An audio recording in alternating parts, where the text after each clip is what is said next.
¿Se imaginan ir de La Habana a Nueva York en tren? Sí, era posible, pero como un puente está más que claro que nunca existió entre Estados Unidos y Cuba. ¿O sí? Claramente les hablo de la época en la que habían ferries entre Cayo Hueso y La Habana. Ya saben, antes de 1959. Pero ¿cómo ir de Miami a Nueva York en tren hasta La Habana o Santiago? Parece una locura, pero sí era posible. Y en este video te muestro cómo lo es.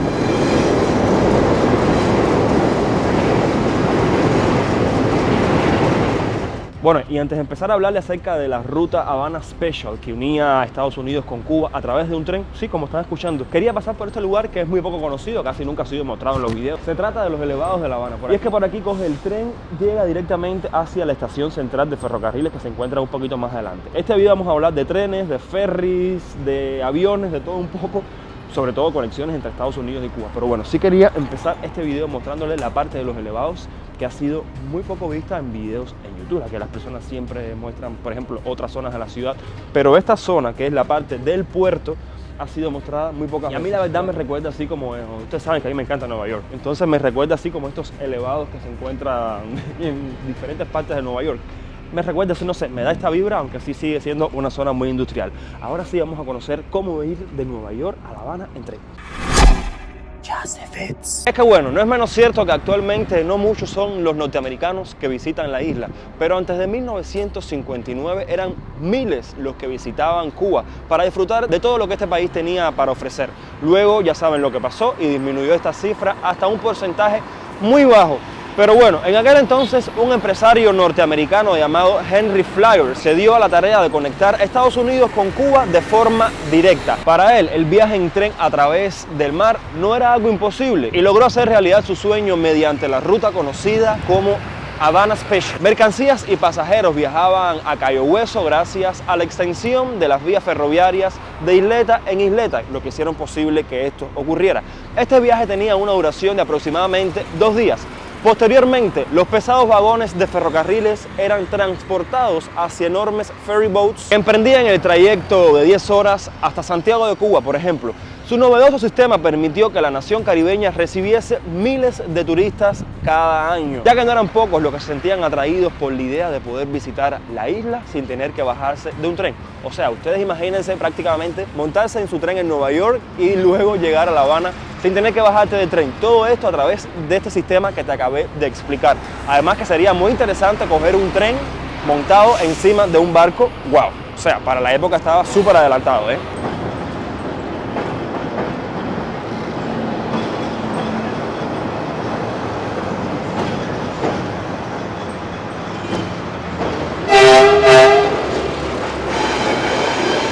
Justamente esta hazaña de la ingeniería civil motivó a que el entonces propietario del bar Floridita, Constantino Ribailagua, le dedicase el trago Habana Special, actualmente uno de los 10 más famosos cócteles cubanos.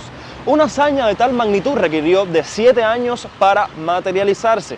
Para complementarla fueron empleados acero y cemento cubano. Se calculó que estuvieron trabajando 4.000 hombres simultáneamente, además de que las obras se vieron afectadas durante 7 ciclones que pasaron a lo largo de su construcción. De hecho, 200 personas perecieron en el acto. Pese a todos los obstáculos e inclemencias del tiempo, el 22 de enero de 1912 fue inaugurada la ruta ferroviaria que uniría a Estados Unidos con Cuba.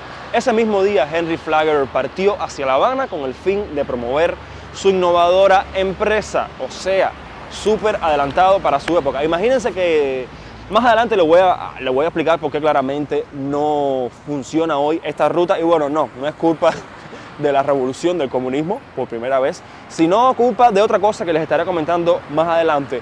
Pero quiero que entiendan el contexto de ir de un país a otro en tren sin tener que bajarte de él, pero no por tierra, sino por agua. O sea, algo súper avanzado para la época, pienso yo, les repito, porque wow, imagínense que eso hubiera llegado hasta nuestros días, que hubiera seguido Cuba con ese ritmo de desarrollo que existía.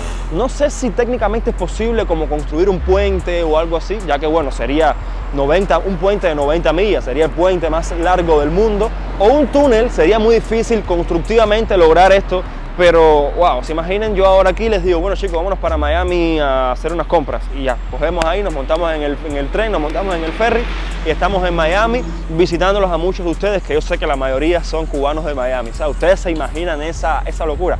Déjame por abajo por los comentarios si a ustedes les hubiera gustado que se mantuviera esta conexión directa entre Estados Unidos y Cuba. Pero bueno, ya sé qué pasó con esta ruta que ya no existe. 23 años más tarde, el 2 de septiembre de 1935, la estructura de esta emprendedora ruta se vio dañada por un huracán de categoría 5. Producto a ello, los propietarios de la Havana Special vendieron los restos al gobierno de la Florida. Esto permitió que en 1938 se trazasen las carreteras que hoy unen a los cayos floridianos con el territorio continental. Desde los tiempos de la Havana Special, los ferry boats dejaron de transportar los vagones de ferrocarril y los sustituyeron por automóviles, por lo que la conexión entre ambas orillas no se perdió. En 1959 el ferry proveniente de Cayo Hueso fue suspendido. De Henry Flagler se conserva un busto en dicho islote, mientras que de la Havana Special, además del trago que se creó, solo queda el nombre. A ver, miren lo que tenemos detrás de nosotros. No es un ferry claramente que une La Habana con la Florida ni nada de eso, pero bueno, podemos tomarlos de ejemplo ya que estamos entrando en este contexto de ahora a hablar del ferry que unía Cayo Hueso con La Habana. Y es que quiero hablarles sobre los barcos o ferries que a diario entraban de La Habana desde Cayo Hueso a modo de transporte común. O sea, imagínate ir un sábado en la mañana de compras a Miami y regresar en la tarde a La Habana así como si nada. El tramo de la Vía Blanca, que comprende desde la ciudad deportiva hasta el comienzo de Santo Suárez, en el llamado Puente de Agua Dulce, se encontraban abarrotados de carros usados en venta que habían sido traídos desde Estados Unidos en este ferry. No pocos soñaron en aquel tiempo con comprarse un Ford al que había que pasarle un poquito la mano con tan solo 50 pesos, pero que costaban de 200 a 300 pesos y era posible adquirir un auto en muy buen estado y casi nuevo. O sea, imagínense comprar un auto en 200 o 300 pesos. Recordemos que Cuba era uno de los países de Latinoamérica que más autos tenía por persona. O sea, no era tan difícil adquirir uno en aquella época. La empresa norteamericana Taylor era quien operaba el Ferry City of Havana, que era como se llamaba uno de estos, el cual tenía capacidad para transportar unos 500 pasajeros por viaje que pagaban 30 pesos cubanos o dólares. Recordemos que el dólar y el peso cubano valían exactamente lo mismo en la época. Por supuesto que en el cabotaje iban varios autos, hasta 125. O sea, podías montar tu auto en La Habana, en el ferry, y recorrer Estados Unidos en él sin ningún problema. De hecho, hay una historia poco conocida, y es que Batista, si ustedes recuerdan que Batista y Fidel Castro han tenido una historia bastante complicada, ya que Batista fue el padrino de bodas cuando Fidel Castro se casó, y este le regaló unos 1000 pesos a Fidel Castro en su momento. Recuerden que Batista también era muy rico y le regaló 1000 pesos a Fidel Castro. Bueno, 1000 pesos que en aquella época era muchísimo dinero. ¿Y qué hizo Fidel? En Estados Unidos se compró un auto y bueno, con ese auto vino en el ferry hacia Cuba y aquí lo usó y qué sé yo, pero bueno, quería contarles ese chisme histórico, ustedes saben que a mí me gusta mucho. Pero bueno, déjame por allá abajo si tú conoces la historia, si te gustaría ver un video de la interesante historia entre Fidel Castro y Fulgencio Batista. La frecuencia de viajes Habana-Cayo Hueso era lunes, miércoles y viernes hasta Cayo Hueso de Key West de 10 a.m. a 4 p.m. Los martes, jueves y sábado hasta La Habana de 10 a.m. a 4:30 p.m. Las embarcaciones atracaban en el embarcadero Hacendados, Ensenada de Atares, aquí en la bahía de La Habana. Una vez allí, los viajeros montados en sus autos cruzaban una rampa especial e inmediatamente paseaban libremente por las calles de la capital cubana. Lo mismo sucedía en Cayo Hueso, en donde una antigua terminal de ferries fue reacondicionada para cubrir este atractivo trayecto. Hubo otro ferry de carga y pasajeros, el City of Key West, que era pequeño, y el buque Florida, solo para acarreo de turistas, más estilizado, de color blanco. Déjame por ahí abajo por los comentarios qué les parece a ustedes todo este tema de ferry. A mí la verdad, wow, o sea, me parece una locura lo que hoy en día podríamos tener la gran conexión entre la Florida y Cuba. Y yo creo que La Habana fuera una ciudad mucho más rica si tuviera turismo norteamericano, ya que no es un secreto para nadie que es el turismo por lo cual muchísimos países se pelean, ya que el norteamericano gasta mucho dinero, deja mucha propina, cuando las cosas son de calidad, claramente. Entonces creo que el turismo en Cuba norteamericano fuera el mejor literalmente del Caribe, ya que Cuba tiene todo el potencial para ser líder en turismo en la región. Es la isla más grande de todo el Caribe, o sea, un país con muchísimo potencial, pero lamentablemente se encuentra así.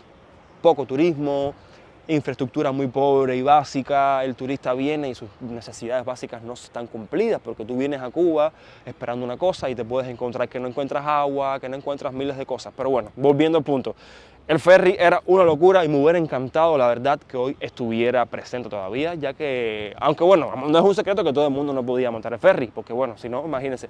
Pero tal vez los que sí solicitaban una visa, por ejemplo, o los que directamente tenían pasaporte o tenían visados largos, pero era posible al menos. Ahora es un avioncito hasta Miami. Oye, y tuve que parar aquí a pedir un juguito de piña porque ustedes no se están imaginando la cantidad de calor que hace en Cuba estos días. Es terrible. Hay 33 grados en La Habana con sensación térmica de 37 grados, con una humedad que está terrible. Miren esto, 37 grados la sensación térmica. O sea, es terrible la humedad y calor que está haciendo en La Habana y yo aquí grabándolos para ustedes. Así que es muy importante para que YouTube siga mostrando estos videos que vayas dejando tu like por ahí abajo. Y ahora, como la última parte de este video, voy a llevarlos a conocer un vagón que vino como parte de esta ruta Habana Special y que se quedó aquí para siempre. Bueno, ahora voy a mostrarles un vagón que también creo que es el único vestigio que se mantiene actualmente y que hacía rutas normales o bastante usuales en esta ruta que es la que estamos hablando hoy del Habana Special, y se trata nada más y nada menos que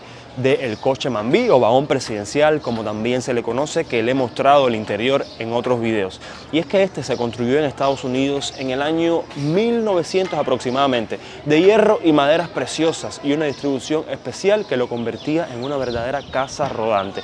Sala, cuarto de dormitorios con sus baños, comedor, cocina, nevera y hasta terraza. Estaba destinado el lujoso vagón a ser utilizado en sus viajes para el presidente de los ferrocarriles de Cuba y llegó a la isla por primera vez en 1912 en el ferry que enlazaba Cuba con la Florida. Su primer usuario fue Hortario Rubens, un norteamericano, abogado y presidente de la mencionada Compañía de Ferrocarriles de Cuba, quien fuera amigo y colaborador del apóstol José Martí y del presidente de la naciente república, Tomás Estrada Palma. Sería el abogado norteamericano el que, fiel a sus simpatías hacia la causa cubana, bautizara este carro como coche Mambí. Sin embargo, el hecho de ser utilizado por el poderoso presidente de los ferrocarriles de Cuba y en ocasiones por el mismísimo presidente de la república popularizó también en los ferrocarrileros los nombres de coche presidencial o vagón presidencial. El recorrido habitual del coche Mambí sería inimaginable para los cubanos de hoy. Partía de la ciudad de Nueva York con destino a la Florida en el Habana Special y desde la península era llevado en ferry hasta La Habana.